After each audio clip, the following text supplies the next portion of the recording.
कहने का तात्पर्य है भगवान तो अकेले ही हैं, और जब सब लीला संवरण करते हैं तो ओनली 1% रह जाते हैं, कोई नहीं होता, केवल एक शेषनाग, और शेषनाग कोई और नहीं, भगवान ही स्वयं, उनका एक नाम शेष है, इसलिए कोई दूसरा है ही नहीं, तो किससे करेंगे विवाह, ये बताया भगवान ने। राधा क्या है, केवल भगवान की माया है, माया, और माया से विवाह नहीं करने चाहिए, ये भी समझने की आवश्यकता है।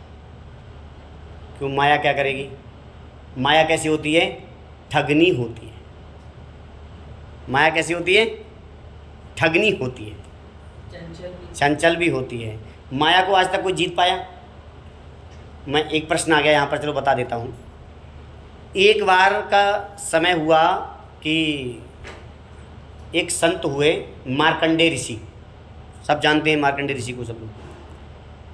तो मार्कंडेय ऋषि ने 7 मनवंतर तक तपस्या की। कितने समय तक? 7 मनवंतर। एक मनवंतर समझते हो आप कितना बड़ा होता है? एक मनवंतर होता है सतयुग, द्वापर, त्रेता और कलयुग, 4 युगों का एक, और ये 71 बार, 71.5 बार ऐसे घूम जाए, उसे एक मनवंतर कहते हैं। तो 7 मनवंतर तक तपस्या की भगवान की, और भगवान आए नहीं। सोचो, जितनी अभी कथाएं पीछे आपने सुनी और सुनी होंगी, उन सब में कि 10,000 वर्ष तक तपस्या की, 1,000 वर्ष तपस्या की, तो भगवान प्रसन्न हो जाते हैं। यहाँ पर इतने समय तक भगवान आए नहीं। क्यों नहीं आए? कि बहुत बड़ा मांगना चाह रहे थे। क्या मांगना चाह रहे थे? भगवान आए 7 मनवंतर के बाद, तो कहते हैं बताओ क्या चाहिए? तो कह रहे हैं प्रभु आपकी लीला देखनी है, माया, आपकी माया के दर्शन करने हैं। भगवान कह रहे आज तक तो किसी ने देखी नहीं, तुम क्या करोगे देख के? हैं? क्योंकि माया सरल नहीं है, माया सरल नहीं है, बहुत कठिन है। जैसे एक संत ने कहा है किसी ने, हड्डी खाल और मांस के ऊपर चढ़ा हुआ है चांद, हड्डी खाल और मांस के ऊपर चढ़ा हुआ है चांद, और ऐसी सुंदरता को देख के तेरी हो जाती नींद हराम, तेरी माया बहुत कठिन है राम, तेरी माया बहुत कठिन है क्या? अगर इस खाल को उतार दो तो देख के डर जाओगे आप, कितनी भी सुंदर स्त्री क्यों ना हो, उसकी खाल उतार देना बस, खाली उसके पास बैठ नहीं पाओगे आप। प्यार करना तो बहुत दूर की बात हो गई।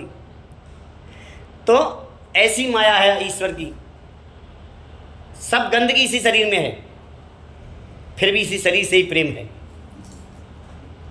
शरीर दिया है भगवान ने पुरुषार्थ करने के लिए, पुरुषार्थ कर्म करने के लिए, निरंतर प्रयास करने के लिए, ना कि इसमें उलझने के लिए। तो वही कह रहे हैं, भगवान से कहा उन्होंने कि भगवान आपकी माया देखनी मुझे। ठीक है, देख लेना आप। आशीर्वाद दिया भगवान ने और चले गए। क्या हुआ? 2 दिन, 4 दिन, 10 दिन के बाद एक दिन संध्या वंदन कर रहे थे सरस्वती नदी के किनारे अपने आश्रम पर, और उसी समय उन्होंने क्या देखा? जल ही जल हो गया सब में। क्या हो गया? जल ही जल हो गया सब में। और देख के डर गए, अरे मैं जीवित हूँ और जल ही जल, और एक बट वृक्ष दिख रहा है। बस दौड़े वो बट वृक्ष की तरफ को, इस पे चढ़ जाऊं, पता लगे और जल बढ़ गया तो मेरा भी काम हो जाएगा। तो जा रहे थे जब, तब एक बट के पत्ते पर, हाँ, वो गिरा हुआ है जल में, और उसमें छोटा सा बालक पैर का अंगूठा चूस रहा है। आश्चर्यचकित, इतना जल है, अथाह जल है, उसमें ये बच्चा कैसे बच गया? मैं तो बच गया समझ में आ रहा है, मैं तो बड़ा हूँ, मैं तैर सकता हूँ, लेकिन ये बच्चा कैसे बच गया? इतना विचार ही कर रहे थे कि उस बच्चे ने श्वास ली और मार्कंडेय ऋषि उनके अंदर चले गए। उस श्वास में उस बच्चे के अंदर और अंदर जाके क्या देखते हैं, जैसे पहले उनका घर था, परिवार थे, रिश्तेदार थे, अहीरों की बस्ती, गांव, गाय, सब कुछ। आश्चर्य में अभी तो सारा जल था और उस बच्चे ने श्वास ली, उस बच्चे के अंदर आया और ये सब को पैसे का वैसा। इतना विचार ही कर पाते, दूसरी श्वास में उन्होंने, ठाकुर जी ने बाहर निकाल दिया। फिर वही जल और वैसे खड़े हैं और बच्चा छोटा सा उस बट के पत्ते पर अपना अंगूठा चूस रहा है। लीला समझ में आ गई ठाकुर जी की। फिर प्रार्थना की, स्तुति की, वटस्य पत्रस्य पुटे शयानं बालं मुकुंदम मनसा स्मरामि आवर्णयेया मधुराक्षराणि गोविंद दामोदर माधवे। ऐसी स्तुति की कि बड़ के पत्ते पर जो आप हो, आप साधारण नहीं हो, आप साधारण नहीं हो। ऐसी स्तुति की भगवान की, तो भगवान ने उन्हें साक्षात दर्शन दिए और उसके बाद भगवान ने अपनी लीला का संवरण कर लिया। तो जो भगवान की माया है, दो ही व्यक्तियों ने देखी। एक बार देखी नारद जी ने। नारद जी ने एक बार तपस्या की और तपस्या करके भगवान से कहा कि मुझे लीला देखनी है, आपकी माया देखनी है। माया के चक्कर में तुम क्यों पड़ रहे हो, बस समझ नहीं आता मुझे। तो कह रहे नहीं मुझे देखनी है। बोले चलो तुम्हें भी माया दिखाता हूँ अपनी। तो क्या हुआ, गंगा जी में ले गए। बोले चलो स्नान करके और फिर दिखाऊंगा।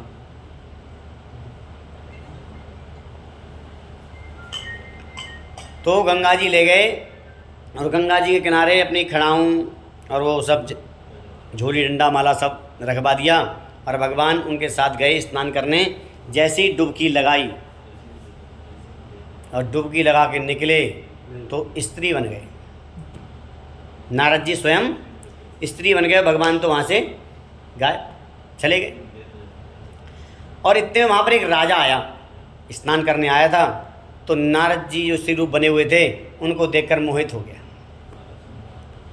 इतनी सुंदर नारी, और वो नहाना धोना छोड़ के उनके लग गया, आप कहाँ से, कौन हो, क्या हो, आप आओ मेरे साथ, मैं आपको रानी बना के रखूँगा। अब उनको समझ नहीं आया, बोले हाँ। चले गए उनके साथ नारद जी और गए, विवाह कर लिया, बहुत सारे बच्चे हुए और खूब परिवार की जो माता पच्ची होती है, पूरे जीवन में सब कुछ हुआ। उनके सामने ही उनका पति मर गया, एक दो बच्चे भी ऐसे हुआ, बच्चों की शादी हो गई। और पहले तो बड़ा अच्छा लगता था, आनंद आता था जीवन में, और अब नीरस हो गया जीवन।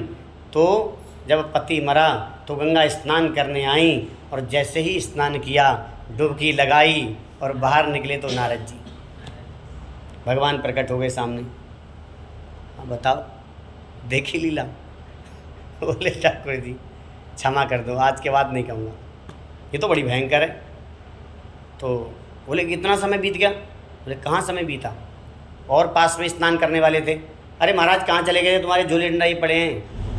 एक मुहूर्त हुआ मात्र, एक मुहूर्त, पौन घंटे का। इतनी देर में भगवान ने इतनी बड़ी लीला दिखा दी। उसके बाद किसी ने आज तक भगवान से कहा ही नहीं कि मुझे आपकी माया के दर्शन करना। तो भगवान की माया अपरंपार है और अतुलनीय है। अब क्या होता है कि रास हो गया और रास के बाद जो है अक्रूर जी आए। अक्रूर जी को आदेश था कि भाई उनको बुला लाना। तो अक्रूर जी आए, अक्रूर जी ने कहा सारी बातें। तो नंदराय जी तो तैयार हो गए, लेकिन मैया हाँ लड़ाई झगड़ा करने लगी। अरे छोटे से बालक हैं, ये क्या मतलब है वहाँ जाने का, तुम्हें जाना जाओ, बच्चे को जाएंगे वहाँ। नहीं नहीं, इनके लिए ही आमंत्रण भेजा है, राजा ने इनको आमंत्रण भेजा है, आप लोग भी चलो, कोई बुराई नहीं, सब लोग चलो, लेकिन इनको विशेष बुलाया है। अब मैया को तो पता नहीं थी सारी कहानी, उन्हें बताई नहीं थी कभी, और नंदराज जी को सारी बात पता थी। तो बोले ठीक है, रात्रि विश्राम करो और सुबह जाना आप लोग। तो प्रातःकाल हुई, सबसे मिले भगवान और रथ तैयार हुआ। तो जब सखियों को पता लगी तो पीछे से आ गई वो, और बहुत प्रकार से कन्हैया को समझा रही हैं, कह रही हैं अरे तुम हमें छोड़ के जा रहे हो, कैसे निर्मोही हो, और ये है वो, बहुत सारी बातें करी। तो भगवान चल दिए वहाँ से रथ पे बैठकर। तो रास्ते में जमुना जी पड़ी। तो जमुना जी में जो है अक्रूर जी कहते मैं स्नान कर लूँ, जरा कर लो स्नान, संध्या वंदन करना मुझे, कर लो। अब संध्या वंदन जब करने गए, डुबकी लगाई, जो रथ में बैठे थे वही नीचे, दर्शन, उठ के देखा रथ में वही हैं, फिर डुबकी लगाई, नीचे भी हैं। अक्रूर जी चकरा गए, हाथ जोड़ के कहा ठाकुर जी मैं समझ गया, आप साक्षात दर्शन दो मुझे। तो भगवान ने साक्षात दर्शन दिए, और दर्शन देकर जो है फिर संध्या वंदन करके आए। तो समझ तो गए वो सब कुछ, और प्रणाम करके फिर चल दिए। पहले उनके मन में डर था कि ये छोटे छोटे बच्चे हैं, कहीं कंस सच में तो नहीं मार देगा इन्हें, लेकिन अब उनका निश्चय दृढ़ हो गया कि इनका कुछ नहीं कर सकता हूँ, ये तो साक्षात परमेश्वर है। और आए तो अक्रूर जी जब मथुरा में प्रवेश किया तो भगवान ने कहा कि आप चलो और हम आते हैं, हम मथुरा नगरी घूम के आएंगे थोड़ा सा। तो अक्रूर जी तो रथ से चले गए और वो उतर गए। तो सबसे पहले धोबी मिला, धोबी के यहाँ गए तो कपड़े धो रहा था, सुंदर सुंदर वस्त्र थे। उससे कहा भाई हमें भी थोड़े वस्त्र दे दो, क्योंकि भाई शहर में आए हैं तो शहर जैसे वस्त्र होने चाहिए हैं। गांव में रहते थे पहले, और भाई राजा के यहाँ जा रहे हैं तो राजा के यहाँ थोड़ा सा ढंग से जाना चाहिए, तरीके से जाना चाहिए। तो धोबी ने मना कर दिया, नहीं तुम्हारी औकात नहीं है ऐसे वस्त्र पहनने की। गाँव के चले आए गवार, चलो यहाँ से। तब भगवान ने 2 थप्पड़ दिए, उसका काम कर दिया, और जो वस्त्र छीन के उससे ले लिए, और सुंदर सुंदर वस्त्र उन्होंने भैया ने पहने, और वहाँ से चल दिए। आगे चले तो एक माली मिल गया। माली से कहा भैया ज़रा हमें भी सुंदर सुंदर माला बना रहे हो, हमें भी माला पहना दो 1-2। तो माली जो था वो भी कंस का ही था। उसने पहले तो ना मुकर की, फिर भगवान ने जब कहा देख तुझे क्या चाहिए बता, धन चाहिए तो धन दे देंगे, वैसे चाहिए तो वैसे कर देंगे। तब वो डर गया और इसने भगवान की माला पहना दी। फिर और आगे चले तो एक कुब्जा स्त्री, कुबड़ा निकला हुआ था उसका, टेढ़ी थी थोड़ी ऐसे, चंदन लेके जा रही थी, चंदन लगाती थी राजा को रोज। तो उसको देख के पहले तो हंसी मजाक करने लगे भगवान उससे कि अरे कैसी मतवाली सुंदरी, आप कहाँ जा रही हो। अब जो बेचारी टेढ़ी मेढ़ी थी उससे कहो सुंदरी तो उसे अच्छा लगेगा हैं। तो उसने कहा आप क्या लेके जा रही हो। बोले हम चंदन ले जा रहे हैं अपने राजा को लगाने के लिए, कंस के लिए। तो बोले हमें भी लगा दो। अब सुंदर रूप था भगवान का, सुंदर रूप देख के वो मोहित हो गई। बोले आइए मैं अवश्य लगाती हूँ आपके। भगवान को सुंदर चंदन लगाया उसने। तो भगवान ने उसको जो है एक पैर पे रखा और ऐसे दोनों बाजू पकड़े, झटका दिया और सीधे कर दिया, सीधी खड़ी हो गई। सुंदरी तो थी लेकिन वो कुबड़ा टेढ़े हो गए थे उसकी, और ठीक हो गई। भगवान को उन्होंने बहुत प्रणाम किया। बोले लग गया मेरा तो चंदन, आज पूरी दक्षिणा अपनी मिल गई मुझे, इससे ज़्यादा और क्या चाहिए। लेकिन फिर भी उसने प्रार्थना की कि ठाकुर जी एक बार मेरे घर चलो। बोले अभी नहीं चलेंगे, बाद में आएंगे, अभी ज़रा हाँ थोड़ा विशेष काम है कुछ। बोले ठीक है आपकी जैसी इच्छा। भगवान थोड़ा और आगे चले तो कंस ने व्यवस्था करवा रखी थी कुबड़िया पीड़ की। बोले बहुत भयंकर था वो, और उसे शराब पिला रखी थी, मतवाला कर रखा था कि इसके हाथ से ही उद्धार करवा देंगे।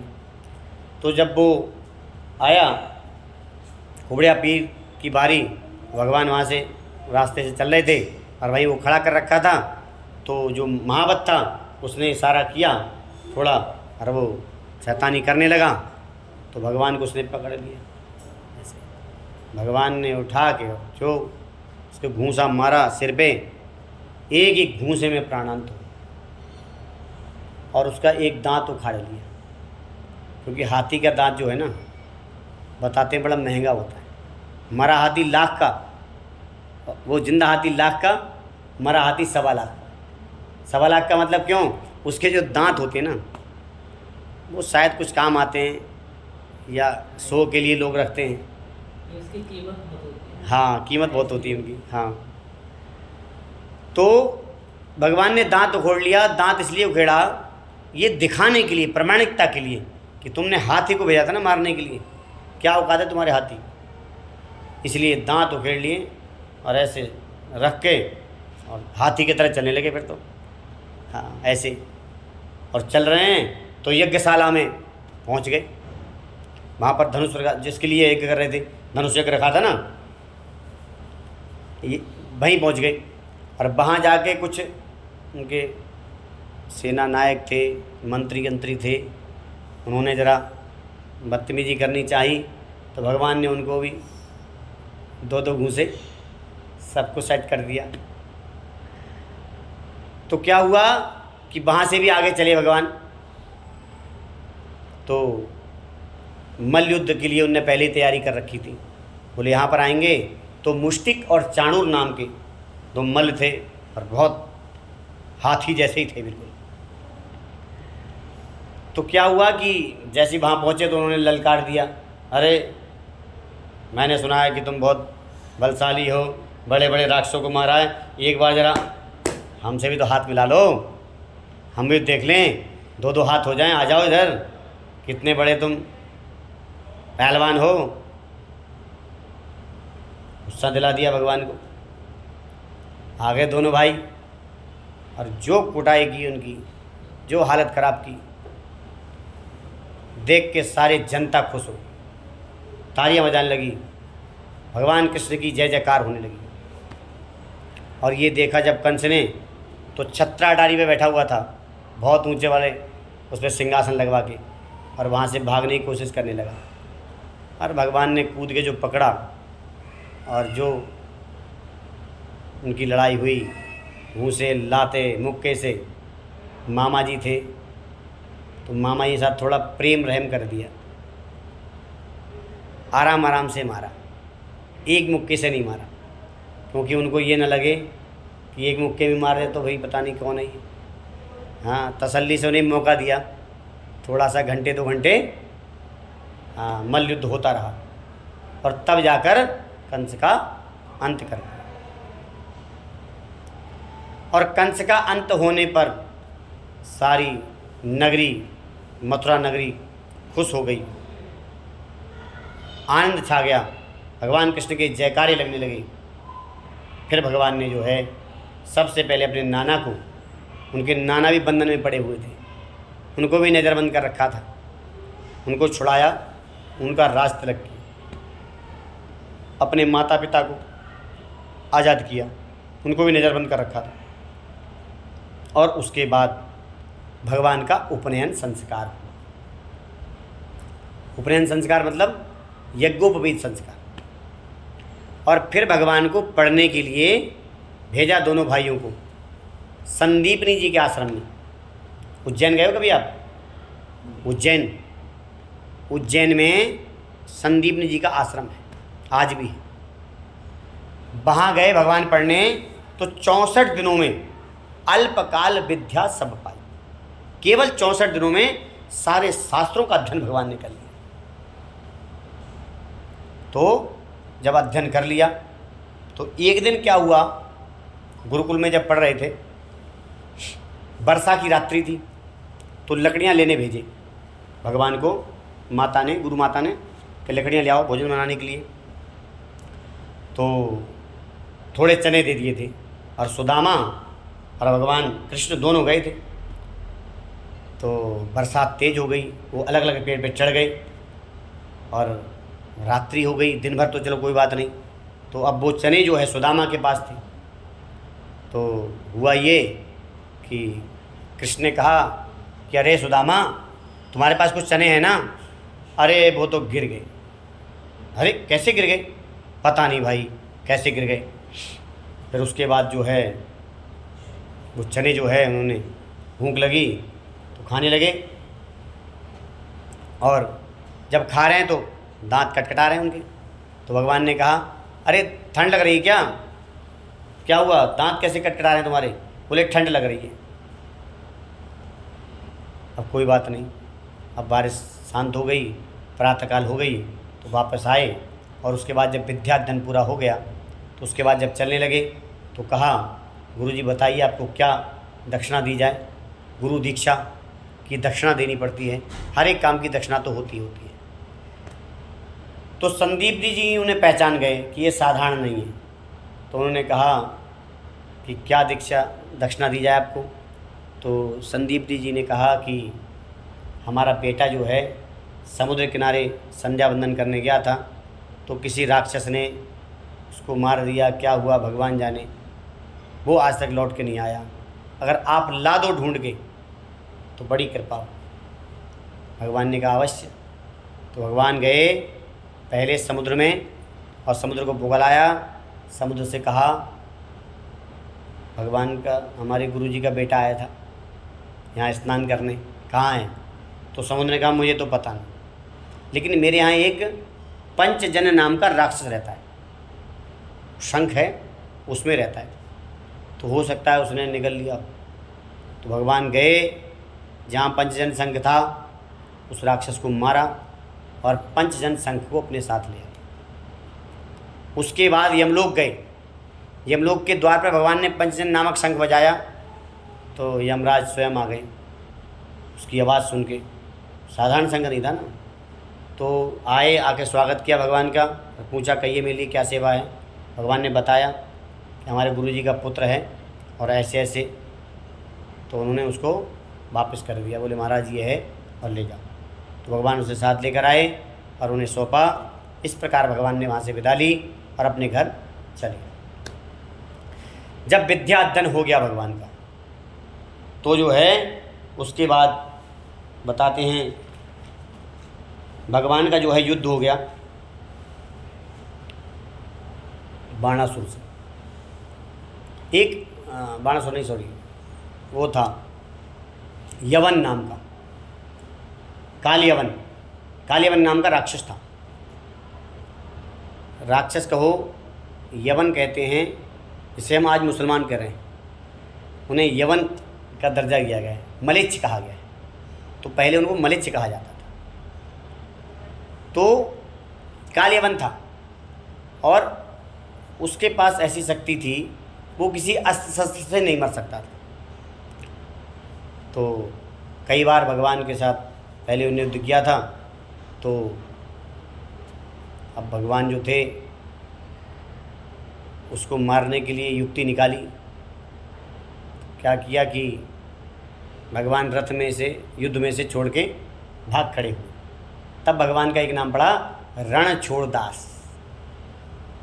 रणछोड़दास। तो भाग के आए और उन्हें भगवान का पीछा किया। तो गुफा में घुस गए भगवान, और वहाँ पर मुचकुंद नाम के एक राजा बहुत समय पहले से सो रहे थे।